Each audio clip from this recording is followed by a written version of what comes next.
Hello, Jolynn. How you doing? I've got your poster up right here. I wanted to address your writing, but let me get this into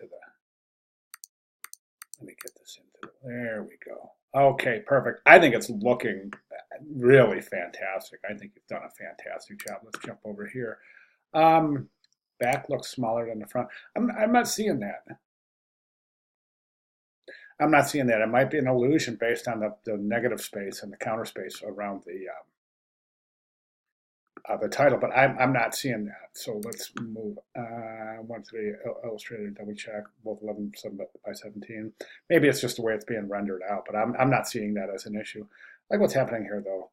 And the color palette is so much better. I revised the type of the bio and made some changes throughout the timeline setup. I'm still not sure I like the bio separated by the image. I do. I think it's great. I think it's perfect. But there are more centered, so it's working. The three, yes. Okay, all right. Let's go ahead and take a look. So, it's a great job. It really is. It's fantastic. I think that the front and the back have such a cohesive relationship. It's so harmonious.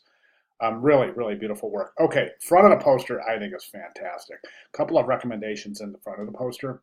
I would take this Alexander Fleming's Nobel Prize jersey, and I would reduce the leading between these two lines. In other words, bring this line closer to this line. Then take that whole thing and move it away from penicillin a little bit. Right now, what's happening is Alexander is being grouped with penicillin, and Nobel Prize journey kind of sits off by itself. Now, I know I'm exaggerating that, but nonetheless, that is what's happening by the sheer nature of grouping and proximity. So again, in summary there, just bring these away from penicillin and bring these closer together. Nice job hanging your punctuation. You're paying attention. That's good stuff. Back looks fantastic. Your typeset, I think it's beautiful. I really do. I think it's really nice. You've got some nice open tracking here. It was smart to use a sans serif here on this reversed type because serif typeface, reversing serif rarely works.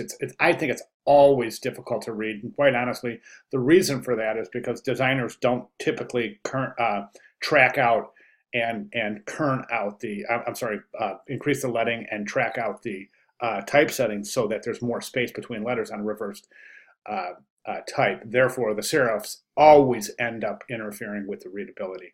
I think it was smart to use sans serif, and I think that if anything, you might even get away with lightening the typographic color of this piece just a little bit. And the reason I say that, I think, is you can just open the tracking and the leading just a bit in these paragraphs. Your tracking, I'm sorry, your regs are okay. They're not terrible at all. This needs adjustment right here. A couple of things like this. See that in right there? That shoots to the next line. Hold your shift key down and hit your return key. That'll pop that down to the next line. And maybe even 1906 to the next line. Other than that, those are good. See this little pattern right here, that little wave right there? Technically, you don't want that, so you want to adjust those regs. I do not recommend the drop shadow on type. As a matter of fact, I never recommend drop shadow on type. And the reason for that is that a drop shadow indicates separation. Okay, so if you take a look at your pen on your workstation or on your table, you'll see a little bit of it's called a drop shadow, aka a contact shadow, and that is different than a cast shadow. And a drop shadow indicates just a little separation. Excuse me. A lot of designers attempt to use drop shadow to create a further legibility. But I think it rarely works because it basically, as you can see, what happens is pulling Sir Alexander Fleming away from the visual plane of the rest of the poster and putting it on a different kind of a level of depth. So it's separating the title from the bio, which I don't think is a good choice in this particular scenario. So again, I don't recommend the drop shadow on the type. Okay, timeline, technically, boy, this is a tough one because technically these are widows and they're little words that sit on a line alone. Now, I know you've got very limited type here and I know you've got just a couple of, but whenever you have one word of type, even in center alignment, one word of type on the last line, that's a widow, or on any line for that matter. My recommendation here, honestly, I would left align these and maybe even increase the uh, the character count on each line to avoid the possibility of having one word on a line alone. Okay, here, here, here, here, here, and here.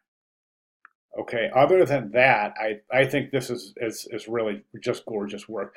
This is a really low resolution image.